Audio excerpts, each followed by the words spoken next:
د جماعت اسلامی حلقہ پی کے 27 نامزد امیدوار راج ولی خان د جرنل الیکشن کال 2023 د پاره کاغذات جمع کړل. د جماعت اسلامی عہدیدارانو او کارکنانو نامزد امیدوار ته د ګلونو هارونه واچول او په غټ جلوس کې د ریټرننګ افیسر دفتر ته بوتلو. د کاغذاتو جمع کولو مخکې جماعت اسلامی مندن په کوزنا وګي کې د یو کنونشن تابع کړي و چې بګې د نامزد امیدوار راج ولی خان نه علاوه تحصیل امیر بشیر احمد، سابقہ تحصیل امیدوار شہزادہ خان، سابقہ ضلعی امیر غلام مصطفی ایڈوکیٹ، سابقہ تحصیل خدوخیل امیدوار محمد حنیف ایڈوکیٹ نه علاوه د ویلیج کونسل ناظمینو امتیاز علم اقبال روان، صدر الخدمت فاؤنڈیشن تحصیل مندن تیجدار احمد خان او د حلقہ پی کے 27 کارکنانو په ګڼ تعداد کې ګډون کړي وو. کنونشن ته نامزد امیدوار راج ولی خان امیر مندن بشیر احمد غلام مصطفی ایڈوکیٹ او محمد حنیف ایڈوکیٹ خطابونه وکړل او کارکنانو ته د اتفاق او اتحاد درس ورکړو. هغوی وی چې پر روان الیکشن کې ګټه د جماعت اسلامی د ځکه چې نور پارټۍ د مایوسه او په ټیکټونو د اختلافاتو ښکار دي. هغوی وی چې عوامي نېشنل پارټۍ په دې حلقه 15 کاله حکومت وکړو خو دا حلقه اوس هم د کندراتو منظر پیش کوي. هغوی وی چې ان شاء الله دا ځل به د عوامي نېشنل پارټۍ امیدوار له پیریان ووټونه نه ورکوي ځکه چې دا ځل پیریان په کوزه کې بندي. هغوی عوامو ته اپیل وکړو چې په دې الیکشن کې د جماعت اسلامی په نیک او صالحه قیادت د اعتماد اظهار وکړي چې موږ د ملک د ترقۍ او خوشحالۍ په لور روان کو. په دې موقع د جماعت اسلامی کارکنانو سخت ناربازي هم وکړه. انتهایی مشکور یم، شکریه ادا کوم چې د اسلامي تحریک دې غونډې ته درناوی ورکړم. خو زه دا ضروري ګڼم چې ما د نورو پارټو ګوندونو مشرانو سره ملاقاتونه کړي وو او په هغې کې زما یو سیاسي استاد سید منبر باچا هم شامل و چې د پی ټي آی تیر شوی تحصیل امیدوار و. د هغه د طرف نه کومه یقیندهاني ما ته راکړې شوې ده، یقینا هغه یقیندهاني د دې قوم د غلامۍ نه د ازادۍ یقیندهاني ده او د ملګرتیا کیدی شي د پوهې د سوچ په رڼا کې هغه په داسې امیدوار ملګرتیا وکړي چې هغه د دې قوم د بهترۍ دپاره وي او زه دغه شانتې 50 د سیاسي ګوندونو مشران سره میلاو شویم او د چا څه چې زه به تاسو ته ووایم چې دا کم په دې کام مسلط دی د 15 کالونه د هغې ګوند سره تړلي خلکو د نمایندګانو په وینا باندې میلاو شویم او انشاءالله ستاسو چې د ډلې د مرستیال او د درناوي کردار به ادا کوي. زه د خپلو ملګرو د ټیم سره او د هغې د 80 کالو په محنت باندې دا باور لرم او په هغه ملګرو اعتماد لرم کوم چې زه د دوی په اجازت په ګوټ ګوټ کې پالکه کې ګرځېدلی یم او انشاءالله د هغې میوه به تاسو ته د ګټې په شکل کې میلاویږي. هغه صاحب همیشه به خبره کوله وی پیریان به ووټ راکوي، پیریان نو هغه سره رامیتوب و. کله به چې ریټرننګ افسران مقررېدو د کلي او د کور ریټرننګ افسران به یې مقرر کړو او هغوی به بیا د خپلې طبې په سکولونو کې په ټول سکول کې خپل چې دی نو ذمه دار کسان مقرر کړو او غلا به یې کوله د غل بچي وو. او نن موږ دا خبره کوو موږ ادارو ته مبارکباد په دې ورکوو چې په ډومبي ځل باندې ایسي مندن ایسي خودخیل او د ډګر نه یو قابل کس و زمونږ او ستاسو ریټرن افسر دی. نیمه مسله زمونږ او ستاسو حل شوې ده او ما د ډي سي صاحب سره هغه خبره وکړه او بیا رالم ایسي خودخیل سره مې خبره کړې وه او پرون مې چې ایسي مندن سره هم خبره کړې وه ما ورته وي چې زه تاله لیست نه در کوم، زه تا ته نشاندهی نه کوم، خو یو خبره کوم چې لیست که دله څوک درکوي که په دې تحصیل کې درته څوک مددګار جوړېږي د هغې به نه اوري، خپله فیصله به کوي. پارټیشن کې NP ولګاو، جماعت اسلامي ولګاو، PTI ولګاو، مسلم لیگ ولګاو، د یو بل به څوکیداران وي. تاسو ته به هم مسله نه وي، موږ ته به هم مسله نه وي. نو انشاءالله تعالی خبره د پیریانو د هغې منافقو هغه نشته، او تاسو سره د الله پاک مدد دی.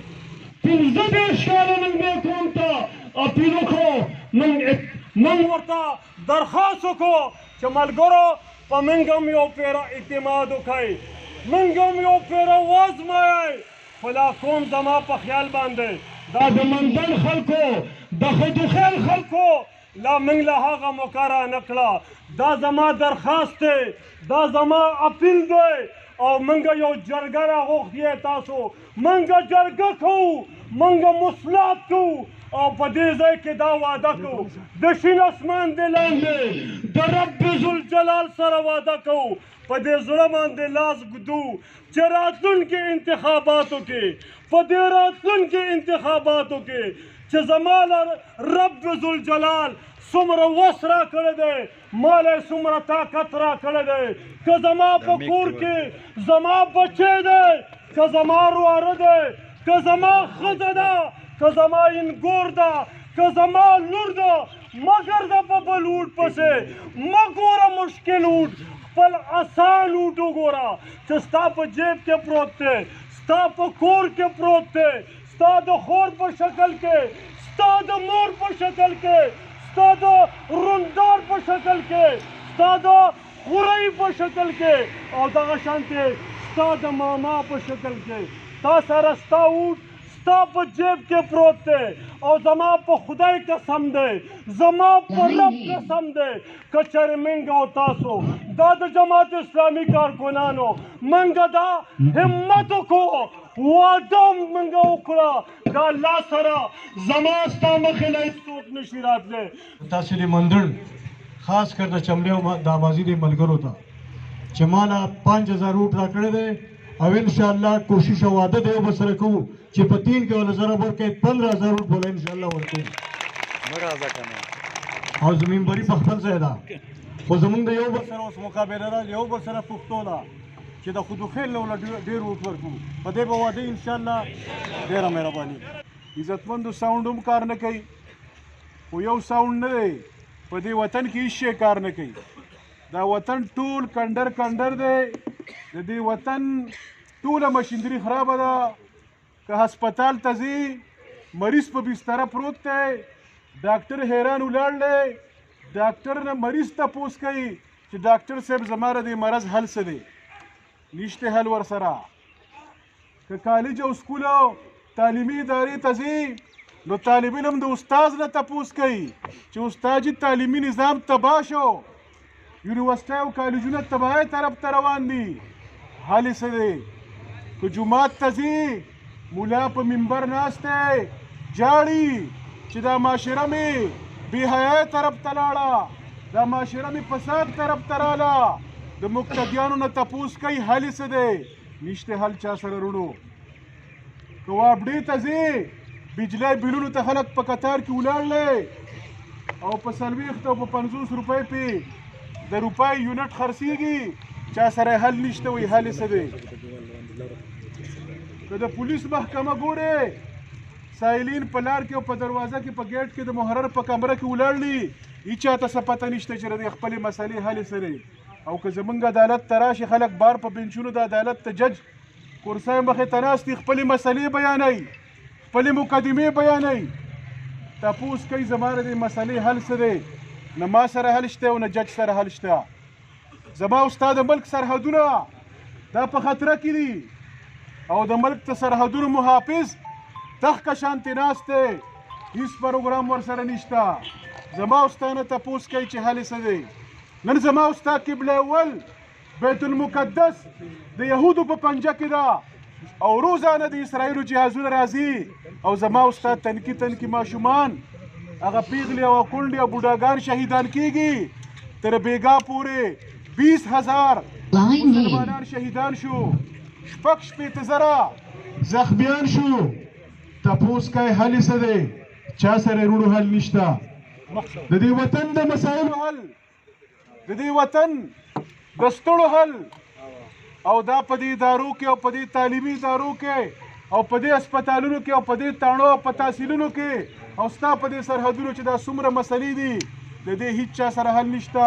وروڼو زه نن دې خبرې اعلان کوم چې د دې خبرې حل څه دی؟ حل څه دی؟ صرف جماعت اسلامي. وروڼو نن زه په دې روډ باندې ملګري را روانو کینډیډیټانو فارمونه جمع کول داسې روانو تا به وي چې د نن نه شکست خوړلی دی.